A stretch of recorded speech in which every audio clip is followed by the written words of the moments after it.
Hey there folks, welcome to the channel. I'm glad you could be here. In today's episode, I am extremely excited to introduce Ricer from the YouTube channel Dead Broke Barbecue, as he's going to show us how to make an authentic Wisconsin brat. Take it away, Ricer. Welcome back to Celebrating Sausage Season number 5. I'm Ricer with Dead Broke Barbecue, and I suppose you's can tell that I'm from Wisconsin. Not only do we make a lot of beer cans and cheese here, we're also known for making sausage. But like my German blood would say, Ich machen Sie West. Up here in God's country, we make all kinds of fresh and cured sausage. But my favorite is still the standard Wisconsin style bratwurst to make. And people here eat a lot of them. I mean, heck, parents up here save tons of money on buying pacifiers. They just shove a Wisconsin style brat in their kid's mouth to keep them from crying. So when Eric reached out to me, I told him I would be 100% honored to share my Wisconsin style brat recipe. So grab a pen and some paper, sausage fans.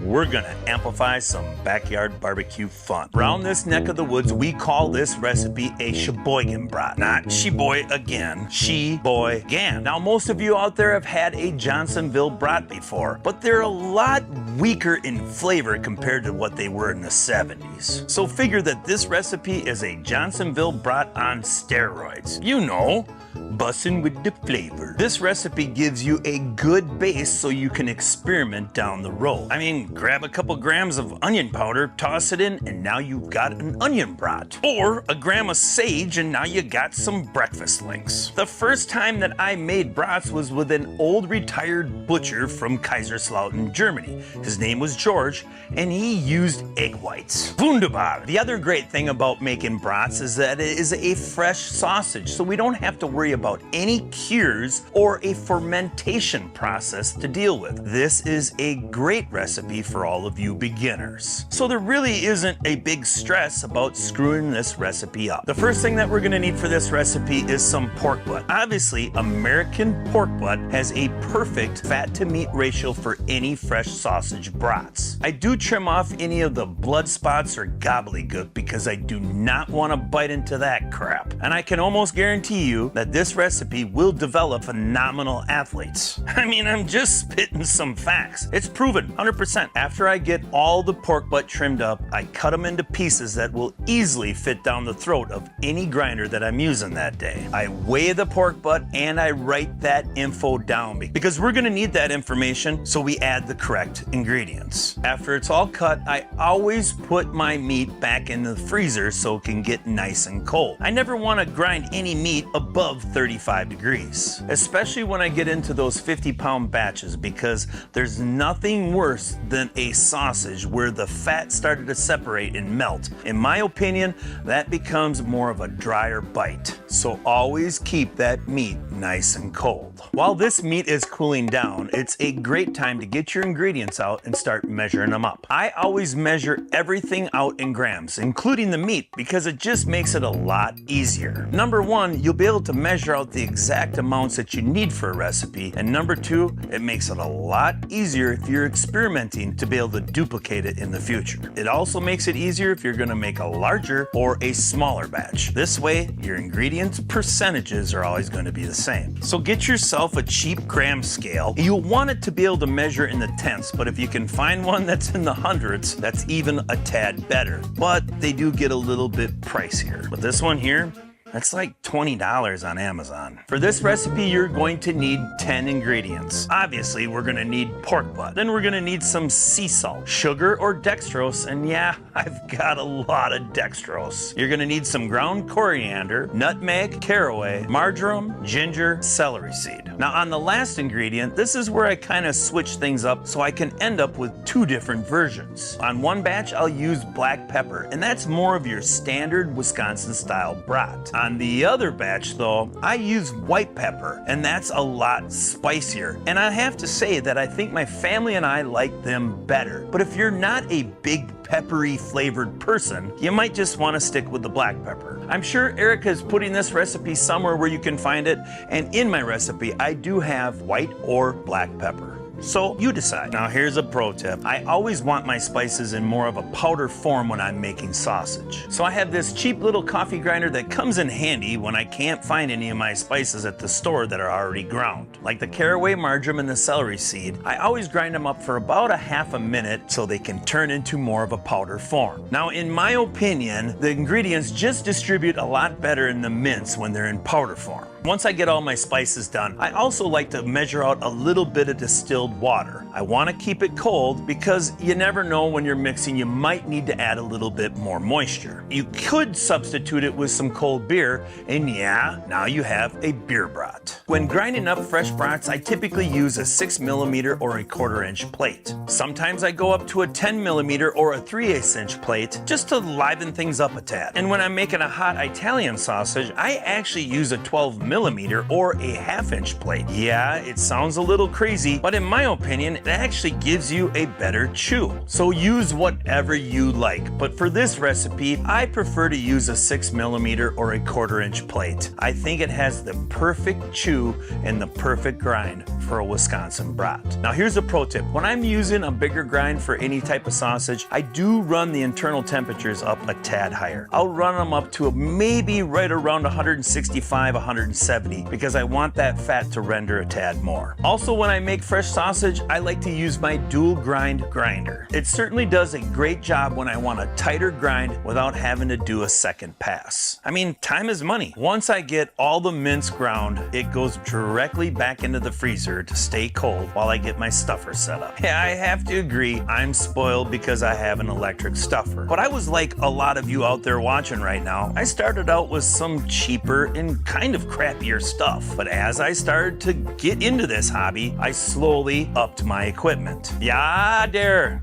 Hey there. Once my mince is cooled down to 32 or 35 degrees, it's time to start blending up them spices. I always like to add my spices nice and slowly so they distribute evenly while they're mixing. Don't just dump it all in at once. On the small batches, I just hand mix it. Just keep on folding it over. On batches over 15 pounds, I get out my 25-pound mixer. On much larger batches, I get out my 50-pound mixer. It just makes it a lot easier. Mixing times just depends on how good you are by mixing it by hand or what type of equipment you're using. I can tell when my mince is done if I get a good tacky glob sticking at the bottom of my hand and it almost looks like it's starting to grow some hair on it. That means I've got a really good protein extraction. To stuff these Wisconsin style brats, I'm using the very popular 32 to 35 hog casing. To prep up these hog casings, it's really simple. Just get them out of the package, get them in some container under some hot water. Make sure you're rinsing off all the salt from packaging and let them soak for about 50 minutes to an hour. Then repeat step 1, but I always add some baking soda to those casings and let them sit until I'm ready to start stuffing. I typically like to let them soak for at least 3 hours because that makes them kind of slipperier and they're a lot easier to load on that horn. I also like to open them up and get a little water to run through them because that helps untwist those casings and they're a lot easier to load on that horn. Now, I always pack that canister nice and tight and try to get as much air out of it as I can. So just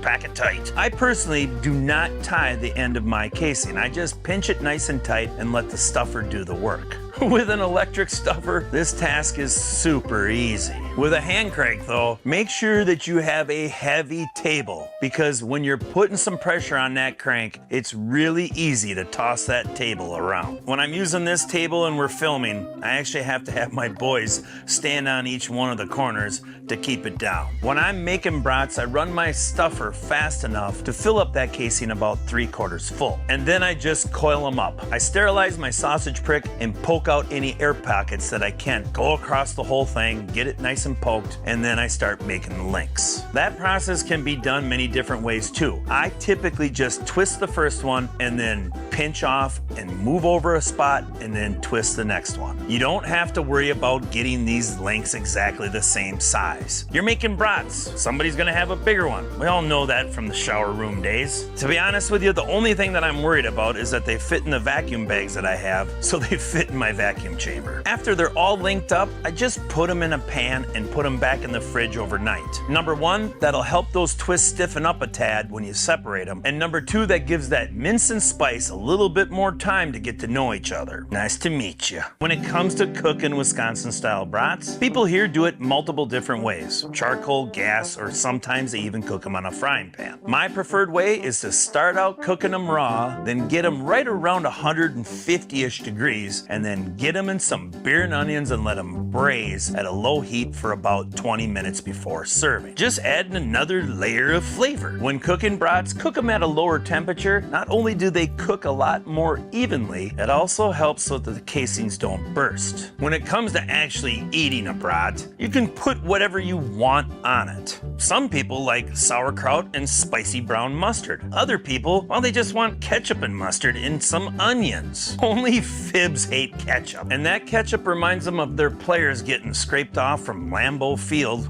after playing the Packers. And you Bear fans know the past 5 years has been a bloodbath. Gotta love the Packers. Speaking of football, these Wisconsin-style brats are great for tailgating or that special weekend gathering with your friends and family. You know, you can have your very own Papa festival. Papa. I make this brat recipe at least 3 times during the summer. It's one of our family favorites. It is really, truly loaded with flavor. I hope all of you try and enjoy this recipe. But remember, I'm giving you the breakdowns so you can adjust it a tad and make it your very own Wisconsin-style brat made by you. I want to thank Eric for inviting me to this year's Celebrate Sausage Season number 5. It's an honor and a pleasure to be a part of your channel. If you enjoyed this video and you want to see maybe more of me, head over to Dead Broke Barbecue or SmokedBBQSource on the YouTubers. Well, that's all I got. I appreciate you watching, and we'll see you in the next Celebrating Sausage video. Bye-bye.